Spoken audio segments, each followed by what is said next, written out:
ഹാസ്യതാരമായും വില്ലത്തിയുമൊക്കെയായി mini സ്ക്രീനിലും stage ഷോകളിലുമൊക്കെ സജീവമായ താരമാണ് സരിത ബാലകൃഷ്ണൻ. സാമൂഹ്യ മാധ്യമങ്ങളിൽ സജീവമായ സരിത പങ്കുവയ്ക്കുന്ന പോസ്റ്റുകളും ശ്രദ്ധിക്കപ്പെടാറുണ്ട്. ഇപ്പോഴിതാ സൈബറിടങ്ങളിലെ വിമർശനങ്ങൾക്ക് മറുപടിയുമായി എത്തിയിരിക്കുകയാണ് സരിത. തന്റെ അഭിപ്രായം തന്റെ അവകാശമാണ്, അത് ആരുടെയും ഔദാര്യമല്ലെന്നും സരിത വ്യക്തമാക്കുന്നു. ചെറുപ്പത്തിൽ തുടങ്ങിയതാണ് ഈ കെയറിംഗ്. അന്ന് കാല് കവച്ചു വെക്കരുത്, ഉറക്കെ ചിരിക്കരുത്, ആൺകുട്ടികളോട് മിണ്ടരുത് എന്നായിരുന്നുവെങ്കിൽ മുതിർന്നപ്പോൾ അതിന്റെ രൂപം മാറിയെന്നു മാത്രം. ഇന്നത് ഒരു സ്ത്രീയും ഇങ്ങനെയൊന്നും പറയാൻ പാടില്ല എന്ന സ്നേഹോപദേശമാണ്.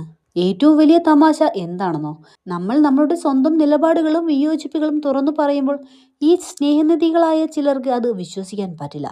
അയ്യോ, എൻ്റെ മോള് ഇങ്ങനെയൊന്നും പറയില്ല, ഇത് വേറെ ആരുടെയോ ബുദ്ധിയാണ്, നിന്നെ കൊണ്ട് ആരോ പറയിപ്പിക്കുന്നത് എന്നൊരു വല്ലാത്ത കണ്ടുപിടുത്തം. അതായത് സ്വന്തമായി ചിന്തിക്കാനും അഭിപ്രായം പറയാനും സ്ത്രീകൾക്ക് തലയിൽ ആൾ താമസമില്ല എന്ന് പറയാതെ പറയുകയാണ്.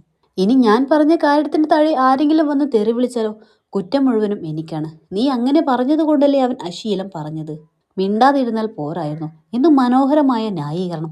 വഴിയിൽ നിൽക്കുന്നവൻ കൂവിയാലും കൂവിയവനല്ലേ കുഴപ്പക്കാരൻ, വഴിയിലൂടെ നടന്നവളാണ്. ഇനി ഞാൻ പറഞ്ഞ കാര്യത്തിന് താഴെ ആരെങ്കിലും വന്നും തെറി വിളിച്ചാലോ, കുറ്റം മുഴുവനും എനിക്കാണ്. നീ അങ്ങനെ പറഞ്ഞത് കൊണ്ടല്ലേ അവൻ അശ്ലീലം പറഞ്ഞത്, മിണ്ടാതിരുന്നാൽ പോരായിരുന്നു എന്തോ മനോഹരമായ ന്യായീകരണം. വഴിയിൽ നിൽക്കുന്നവൻ കൂവിയാലും കൂവിയവനല്ല കുഴപ്പക്കാരൻ, വഴിയിലൂടെ നടന്നവളാണ്. പക്ഷേ നമ്മളെ ഉപദേശിക്കാൻ സ്നേഹം കൂടും. വിമർശനം കണ്ടാൽ പേടിക്കാനും നാലാൾ കൂടുന്നിടത്ത് മിണ്ടാതിരിക്കാനും അനിയത്തിപ്രാവായി ജീവിക്കാനും പഠിപ്പിച്ച ആ പഴയ സ്കൂൾ സിലബസ് ഒക്കെ ഇന്നും മാറി.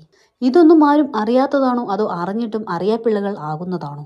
നിങ്ങളുടെ ഈ ഒരു ശ്വാസം മുട്ടിക്കുന്ന കരുതലുണ്ടല്ലോ, അത് എനിക്ക് വേണ്ട. എൻ്റെ വിയോജിപ്പുകൾ എൻ്റെ സ്വന്തമാണ്. അതിന് താഴെ വരുന്ന നെഗറ്റീവ് കമൻറ്റുകളെ നേരിടാൻ എനിക്കറിയാം.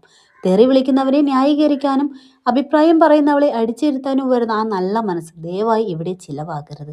എന്നെ വിമർശിക്കാനും ഉപദേശിക്കാനും എനിക്ക് എൻ്റെ വീട്ടിൽ ആളുകളുണ്ട്. അമ്മയും മകനും ഭർത്താവും അടങ്ങുന്ന എൻ്റെ ലോകം. അവരുടെ വിമർശനങ്ങൾ ഞാൻ കേൾക്കും എന്നു കരുതി ആർക്കും എപ്പോൾ വേണമെങ്കിലും കയറി മേയാം. എൻ്റെ ജീവിതം ഒരു പുറമ്പോക്ക് ഭൂമി ആണെന്ന് ആരും തെറ്റിദ്ധരിക്കേണ്ട. എൻ്റെ അഭിപ്രായം എൻ്റെ അവകാശമാണ്, അത് ആരുടെയും ഔദാര്യമല്ല എന്നും സരിത ഫേസ്ബുക്കിൽ കുറിച്ചു.